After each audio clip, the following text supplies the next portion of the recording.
ನೀವು ನೋಡ್ತಾ ಇದ್ದೀರಾ ಸಂಪೂರ್ಣ ನ್ಯೂಸ್. ಇದು ಈ ಕ್ಷಣದ ಹೆಡ್ಲೈನ್ಸ್.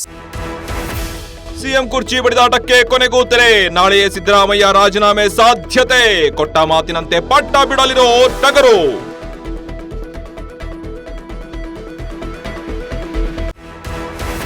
ಸಿಎಂ ಸ್ಥಾನಕ್ಕೆ ಸಿದ್ದು ರಾಜೀನಾಮೆ ನೀಡಲು ನಿರ್ಧಾರ. ರಾಜೀನಾಮೆ ಕೊಡಬೇಡಿ ಅಂತ ಪಟ್ಟು ಹಿಡಿದ ಸಿದ್ದು ಆಪ್ತರು. ಇಂದು ಸಿಎಂ ಸಿದ್ದರಾಮಯ್ಯ ಮಹತ್ವದ ಸುದ್ದಿಗೋಷ್ಠಿ.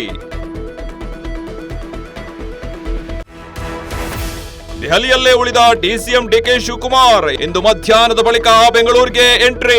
ಕೆಸಿ ವೇಣುಗೋಪಾಲ್ ಸುರ್ಜೇವಾಲಾ ಆಗಮನ.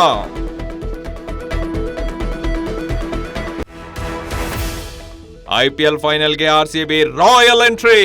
ಕ್ವಾಲಿಫೈಯರ್ನಲ್ಲಿ ಜಿಟಿ ಬಗ್ಗು ಬಡಿದ ಪಟಿದರ್ ಪಡೆ. 92 ರನ್ಗಳ ರೋಚಕ ಗೆಲುವು ಸಾಧಿಸಿದ ಬೆಂಗಳೂರು. ರಾಜಧಾನಿ ಬೆಂಗಳೂರಿನಲ್ಲಿ ಧಾರಾಕಾರ ಮಳೆ, ಧರೆಗುರುಳಿದ ಮರಗಳು, ಕರೆಂಟ್ ಇಲ್ಲದೆ ಪರದಾಟ. ಇನ್ನು 3 ದಿನ ಬಿರುಗಾಳಿ ಸಹಿತ ಮಳೆ ಸಾಧ್ಯತೆ. ಇದಿಷ್ಟು ಈ ಕ್ಷಣದ ಹೆಡ್ಲೈನ್ಸ್. ನಿರಂತರ ಸುದ್ದಿಗಾಗಿ ನೋಡ್ತಾ ಇರಿ ಸಂಪೂರ್ಣ ನ್ಯೂಸ್. ಇದು ನೊಂದವರ ಧ್ವನಿ. ಸಂಪೂರ್ಣ ನ್ಯೂಸ್. ಇದು ನೊಂದವರ ಧ್ವನಿ.